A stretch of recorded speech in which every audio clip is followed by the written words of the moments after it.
Hello, hello, hello. Good evening. There we go. All right. Hey, what's going on, Joseph? If you can hear me, do me a favor and just comment. Dear, what's up, brother? If you can hear me, please comment just to make sure you can hear me. The Valuenaire, Marlon Hurd in the building. What's up? If you can hear me, please comment. We'll get started here in about 30 to 45 seconds. But please comment. Let me know that you can hear me. I'm having some technological difficulties over here with the iPad and the phones and whatnot. So I want to make sure that you guys can hear me. If you can hear me, man, go ahead and do me a favor and please share this so we can get as many viewers on as we possibly can. We're going to share some major information today. Super excited. Vicky, you can hear me. Yay! Thank you, thank you, thank you. All good so far, D? Perfect. All good, good. We'll get started here in about the next 30 some odd seconds. Yeah, good seeing you guys. All good people so far joining us here. Really appreciate you guys taking the time to join me this evening. All right, let's go ahead and get this started. If you haven't shared this, please share this with your friends. We're going to go through some major information here. So allow me to introduce myself. My name is Perry Jeffries, founder of Financially Fit and president of Diamond Equity Advisors, a full-service wealth management firm located here in Central Ohio, Columbus, Ohio. And super excited about this this live feed. So just thank you guys for joining, and definitely type in some questions. I'll try to get to some of those questions during the feed. But I just want to have this conversation about money and wealth. And for those who don't know, I recently had some surgery here where I was kind of just down for about 2 weeks. So I had some throat surgery. I couldn't talk like this right now. Had my tonsils removed, had my uvula removed, and it gave me time to just really reflect on some things. And one of those things I started to reflect on was money and wealth. So a little background on myself, because I don't want this to be about me, but I do want you to understand who the messenger is for this evening. So I have been in the financial service industry since 2003. So I have a Series 7 securities stockbroker's license. I have a Series 66 license, so I'm an investment advisor. Have a life, health, and annuities license as well. And also, too, I have what's called a CRPC. So that is a Chartered Retirement Planning Counselor. Okay, so I'm not just someone who rolled out of bed and wanted to get on a phone call and talk about money. This is something that I live and breathe, and I've been doing for going on 2 decades now. So let's get into this information. So I see a lot of times that people are out here and they're making money. And in my industry, I have seen so many rich, broke people. So I want to share this information with you that really was heavy on my heart while I was out ill. So quick show of hands, and I know I can't see you here, but if you want to be wealthy, put your hands in the air, right? Put your hands high as you can in the air if you want to be wealthy. I know probably everybody on this feed and the people who are going to watch the recording had their hand in the air. So who doesn't want to be wealthy? Because the opposite of being wealthy is what? Broke? We don't want to be broke. We want to be wealthy. So I ask this question whenever I give a presentation. Regardless of where I am, I always ask this question. Who wants to be wealthy? But then here recently, I posted something on Facebook and I asked my friends and family. I said, how do you define wealth? And it was really interesting because I got a lot of different responses to this. So I ask you the same thing. How do you define wealth? And before you answer this question, let me put it in these terms. How do you know when you've crossed the bridge, when you crossed the line and you jumped over from being not wealthy to being wealthy? Because that's how you want to measure it. And please understand this. Anything that you cannot measure, you cannot achieve. Let me say that again. If you can't measure it, you can't achieve it. If you want to lose weight, you can't just say, I want to lose weight. No, you need to be very intentional about how much weight you want to lose. So with that being said, let's talk about how do you measure wealth? So I've heard people say, hey, I measure wealth if all my bills are paid. Great. I've heard people say, hey, I measure wealth, if I have a business, and I'm healthy and I can take care of my family. Outstanding. But how do you measure it? If you don't measure it, you can't achieve it. So something I learned a long time ago in a book I was reading said you measure wealth in time. Let me repeat that. You measure wealth in time. What does your clock say? Now, when I share this with folks, they look at me side-eyed like, what are you talking about? What do you mean measure wealth in time? You measure wealth on your watch or your calendar. And let me put it in these terms like this. If you were to stop doing whatever it is you're doing today that generates money. So if you were to stop working, if you're a doctor, you were to stop seeing patients. If you're an insurance agent and you were to stop writing premiums, or your company went out of business, whatever it is that you do, from the janitor to the CEO, if whatever it is that you're doing right now that generates income, if you were to stop doing that today, how long would you be able to live the same quality of life that you currently live? Let's put on the stopwatch and see how long.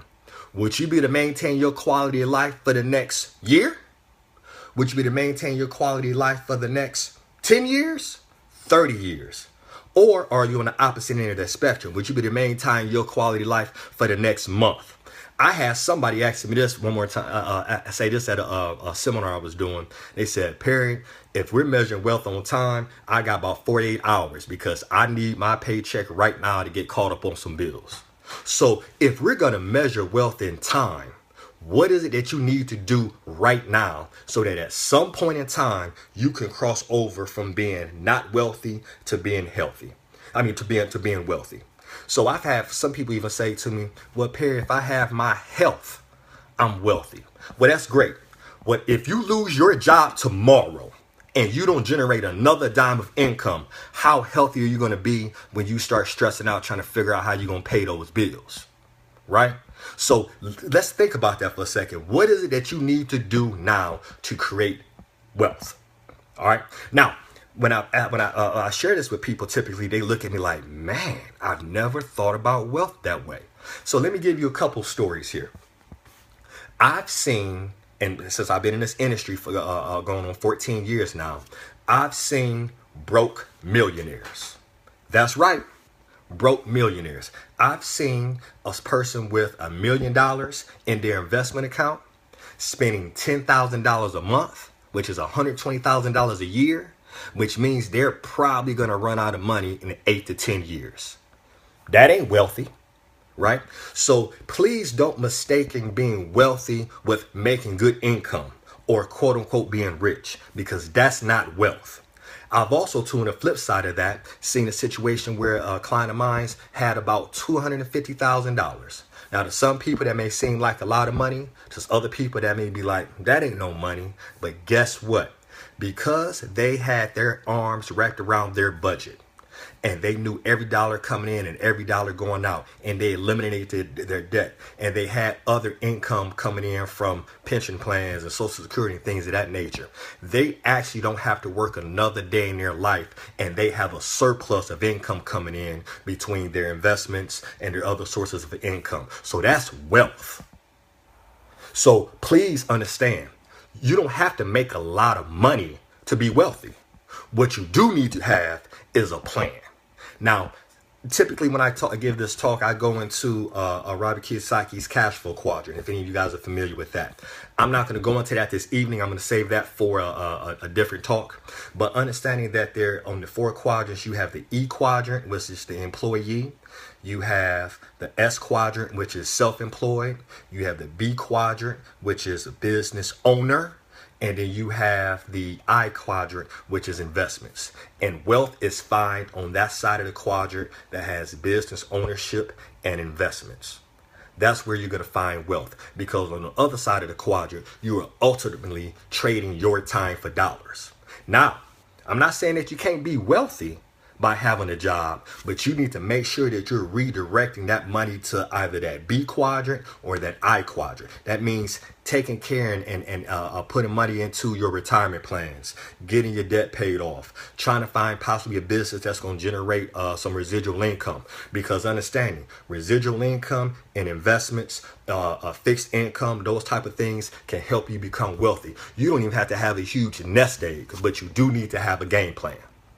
So just want to kind of share this with you guys, because recently, going back to my surgery, I was sitting at home and for probably 5 or 6 days, I really couldn't talk. I was in too much pain. And while I was sitting there not able to talk, I asked myself, I said, Perry, are you following your own advice? Because it dawned on me at that point in time that if I never regained my voice back, I wouldn't be able to generate additional income for my family. I'm in the business of giving advice. If I can't talk, how can I give advice? I'm in the business of entrepreneurial coaching. I sit down with my coaching clients once a week and help them grow their businesses. If I can't talk, I can't coach. And it started weighing heavy on me. And I said, oh my God, I need to focus on two things while I'm living, breathing, and healthy. And that is getting heavy, even heavier than my family already is, in the I quadrant, which is about investing and putting that money away. And also too, making sure that I can develop a business, which at some point in time, I can walk away and it still generate income, because we are not granted tomorrow. So for all those parents on the call, those dads, those moms, those grandparents, right? You talk about legacy and things of that nature. Well, you have to start putting a plan in place. And until you identify what it's going to take for you to be wealthy, how much fixed income do you need coming in to walk away from your job and not have to worry about paying bills? How much do you need to have set aside in your investment account or your retirement account so that if you lost your job today, you'll be able to live off of? You need to know those numbers, because if you don't know those numbers, you're just walking around aimlessly thinking that you have a financial plan. Oh, well, I'm just grinding right now. I'm making money. I'm making 6 figures. I don't care if you're making 6 figures. I want to know how much money you putting away. That's what's important, because I've seen folks who never got close to 6 figures and live comfortably. One of the first clients I met when I was at a Swiss bank, financial advisor there, I remember going to this family, and I sat down and talked to the couple, and it was a modest home, small kitchen. We sat down, and the husband had did something as he had like a greenhouse or someone. He grew plants or something along those lines. I forget what it was. And the wife was a school teacher, never an administrator, never a principal, just a school teacher. Combined household income, they never made more than $60,000 a year. But when I sat down with them, they had $750,000 portfolio. Had over $750,000. So I'm sitting there as a young advisor, and I'm like, hey, how did you accumulate this money? And they said to me, they said, well, Perry, 40 years ago, somebody like you came down and sat down with us, and they said that we need to put away $10 a month. And it was a stretch for us then, because we didn't have a lot of money. But we started putting away that $10 a month consistently. And then as we made more money, because we didn't take on a lot more debt, we were able to put more money away monthly. So it may be overwhelming to some when they think about, oh my gosh, how much money, I don't make enough money to invest right now. That's garbage. You need to look at your budget, because I don't know, is your cable more important to you than your livelihood and your ability to be able to invest? Most people paying $150 a month for cable. So let me share these figures here with you.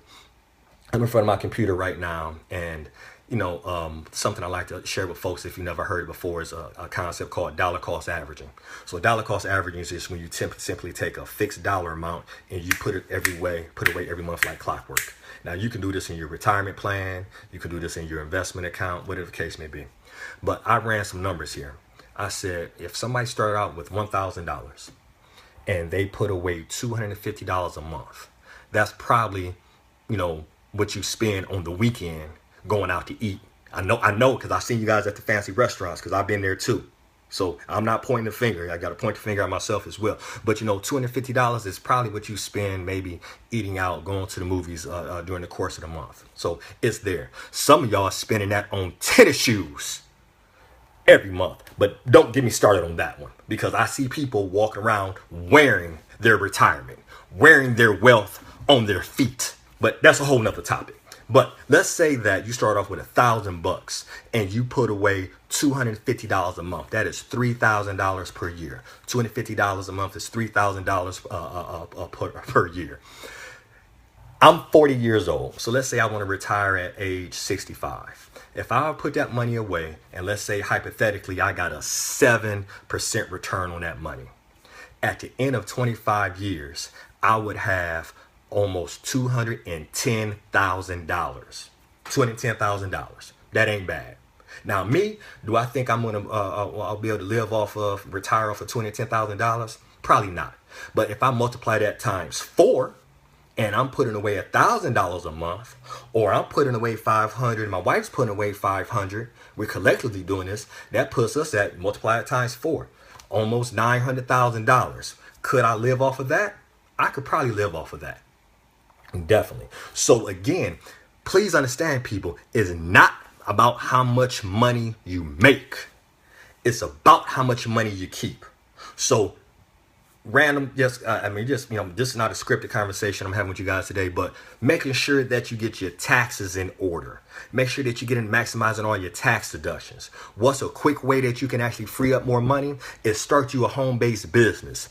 I got a friend on this call right now, Marlon Hurd, the Valuenaire, does great talks on how you can get more money on your paycheck. So if you started a home-based business, got some tax deductions, and was able to get another $250, $350 on your paycheck, that's significant over a long period of time. So please don't think that you have to have a large sum of money to start investing. You just need to start. If it's $100 a month, do it.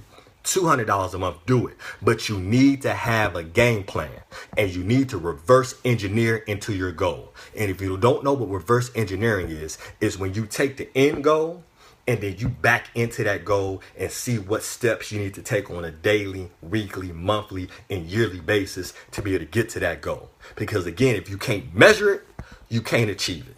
So that's all I had, y'all. Appreciate y'all getting on the call. Hopefully y'all share the information. But again, it was just heavy in my heart while I was recovering from my surgery. It's like, I need to put more money away, even more so than what I'm doing. And I'm a financial advisor. So if I don't think I'm putting away enough money, I know some of you aren't as well. And sometimes you just got to make the sacrifice and say, what is it that I can take out of my life, take out of my budget to free up that extra $100, $200, $300, $400, $500 a month so that I can create that wealth? Because, at the end of the day, who wants to work until they die? And I know too many people. Look at the stats. I believe it's 70% of Americans will never be able to retire. They will have to work until the wheels fall off. That's not going to be me and mine, and I hope it's not you and yours. And I'm here for you. If you want to have a conversation about it, reach out to me, inbox me. It's a sin and a shame for us to be Facebook friends, and anybody who's a friend of mine, of the 2,000 some odd friends I have, it's a sin and a shame for anybody to not know what they need to put away to be a millionaire. So with that being said, my goal is I want to work with probably 25 to 50 people who want to become millionaires. And what we're going to do is back into your numbers, see where you currently are, see when you want to retire, back into that number, and then let you know what you need to be putting away weekly, monthly, yearly, so that we can reach that goal. And I know some people going to sit and probably ask this question, well, Perry, where are you going to get 7% on your money? Well, you're not going to get it at the bank. You're not going to get it from your mattress. You got to invest. You got to learn the game. It's available for us. It's always been available for us. Get education. Find someone that you trust and have a conversation around it. If you Google what the stock market has returned over the past 20, 30, 40 years, you'll see that 7% number is more than feasible. Warren Buffett is quoted saying that you can expect to get 7% out of the stock market on a yearly basis. Now, granted, you're going to have some years where it's up and some years where it's down. But if you get that average on that money, it's all good to go. So, man, that's all I had, y'all. I'm looking to create, 25 to 50 folks who are going to be projected to be millionaires. You might not be a millionaire right now, but we're going to put some things in place to allow you to know that you have it on autopilot to make sure that you have at least 7 figures set aside. Now, with that being said, I'm an entrepreneur as well. So understanding, you may need to look at some type of home-based business. Some of us, or some of you, may not get there with the income you're getting from your job. You might not. You may need an additional stream of income. So you may need to look into a home-based business, buying some real estate, finding something that's going to create some residual income for you. You got to do it. You need to find something that's going to pay you residual. I once had a mentor tell me, if people really understood the power of residual income, they'll run through a brick wall to get it. Residual income, doing something one time and getting paid for it time and time again, creating wealth. Because if you have, if your monthly bills are $3,000 a month, and you got residual income coming in from your business, your real estate, your insurance renewals, your Mary Kay business, whatever the case may be. If you have residual income coming in, your network marketing company, if you had that residual income coming in, well then technically, if you have more residual income coming in than you have expenses, you're wealthy. Think about that. Think about that. You don't even have to have 7 figures. Now, me and my family, we're going to have seven figures. I hope y'all join me on that. But even if you don't have 7 figures, if your fixed income, if your residual income is more than your monthly expenses, you're wealthy. But then you always have to ask the question, where's that residual income coming from? Could it be eliminated because you lost that job or whatever the case may be? I can speak to it. You know why? Because when the real estate market crashed back in 2007, 2009, I lost a $4 million portfolio that was generating $5 to $7 grand a month in residual income. I know what it's like to have residual income. I've been there and had to build myself back up. So, y'all, that's all I got tonight. I appreciate y'all joining me. Everybody, I'll respond to some of the comments on here, but I appreciate your support. And again, I'm looking to sit down with 25 to 50 people who want to put a plan together so that they can have 7 figures, so that they can have $1 million in retirement or investment money set aside. And sometimes you don't have to do a whole lot. You just got to get started. All right, y'all. Perry Jeffries here. Diamond Equity Advisors, Financially Fit, Mad Love. We'll get back on here and do another talk here to talk about that cash flow quadrant and get more into that. God bless. Peace.